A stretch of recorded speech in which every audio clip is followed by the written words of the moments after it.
Hello, in this module we're going to learn how to put the fingers onto the practice chanter so that we can actually start to build the notes that we use to play the tunes.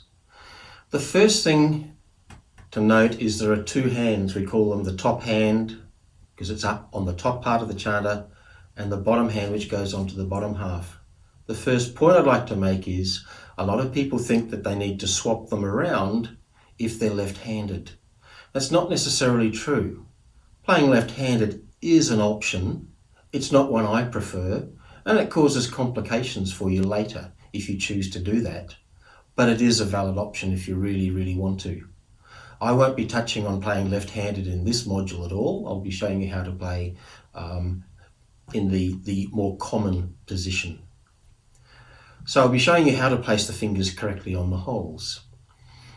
The first thing is where to place the fingers themselves onto the chanter. You could imagine, if we just look at the top hand, that you could place them anywhere between those two extremes. In my experience, the better position is that you actually place them so that they lie flat with the top pad of the finger touching the chanter, rather than further over. There are pipers who play in that position. I think it gives them a few issues, but there's some very good pipers play with their fingers in that position. My preference is they be in the middle of that first pad. Part of the reason for that is it allows this unused finger, the little finger of your left hand, which is at the top of the chanter right now, to flow freely up and down. That actually allows the next finger to work freely as well. If you hold that finger down, the little finger, the unused one down, and try and move the next finger, it's actually quite awkward. If you are playing over here, then you stop the little finger readily passing the chanter, and that constrains the movement of this finger. So it's better, in my experience, to play on the first pad. The bottom hand, in this case the right hand, is not the same. It's better to have it on the second pad. So when I turn that around backwards, it's actually on the second pad, not the first one. The reason for that is, in this case, the little finger needs to actually do some work. It does cover a hole to do some work. So that finger needs to be able to reach the chanter and cover one of the holes. So it's got some work to do, and therefore we like to have those fingers over onto the middle pad. If you go too far, your fingers don't work freely. So in the middle of that second area of your finger is the best place for that. Now, to get that to be comfortable, you may need to move your wrist up or down a little bit. As a general rule, if you're doing something that's stressful, physically stressful, painful, uncomfortable, you're probably doing something wrong and should have a look at it. So everything should work fairly naturally. And while on the topic of not being stressful, we hope that your fingers never clench the chanter. You want them to be relaxed and able to move freely.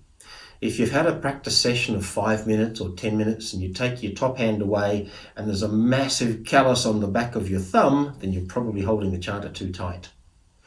Nor do you want to make sure your fingers are dead straight or dead curled up. You want them to be sitting naturally and restfully on the chanter. The next thing is you want to sit with a good posture. I prefer to see my students playing at a table with their practice chanter on the table. Many people don't, but I find it's much easier to focus and concentrate on what's happening if you're sitting with the chanter on the table and hopefully on a chair that's the right height, so you're sitting with reasonable posture, your neck is not strained and so forth. So as I said, keep your fingers nice and relaxed, sit comfortably, and then you can focus on the job at hand. In the early stages, one of the good exercises to do is simply take your hands off the practice chanter and put your fingers onto the hole. Now this is where they go. On the top hand, remember the little finger's not used. So start from the thumb, put the first finger onto the top hole, the next finger onto the next one, and the next finger onto the next one. On the bottom hand, start with the little finger onto the bottom hole. Then the next one on the next hole, next one, and next one. I like to think my thumb on the bottom hand is going to touch the back of the chanter roughly between the first two fingers. So my hand is actually like that, the thumb in between when I'm holding the chanter. People's hands are different. Your thumb might end up a little bit upwards or a little bit downwards. Once again, find what's comfortable for you. But a good way to get to know where the holes are on the chanter so you can find them easily is take your fingers off, put them back on again, take them off, put them back on again. It really does help you to feel where the fingers need to go. That's where they fit on the chanter.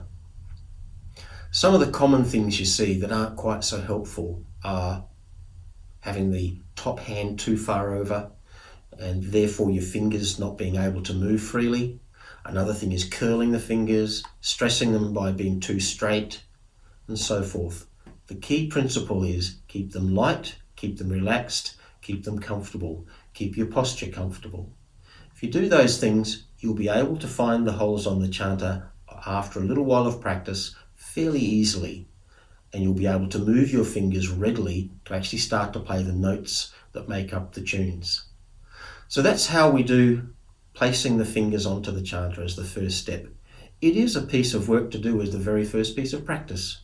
So while it's not playing a tune, it's not playing a scale, once you can find the holes, it makes it so much easier to do so many other things. So that's about getting your fingers onto the chanter, relaxed, top pad on the top hand, second pad on the bottom hand, and let the little finger reach that bottom hole. Hope you enjoy.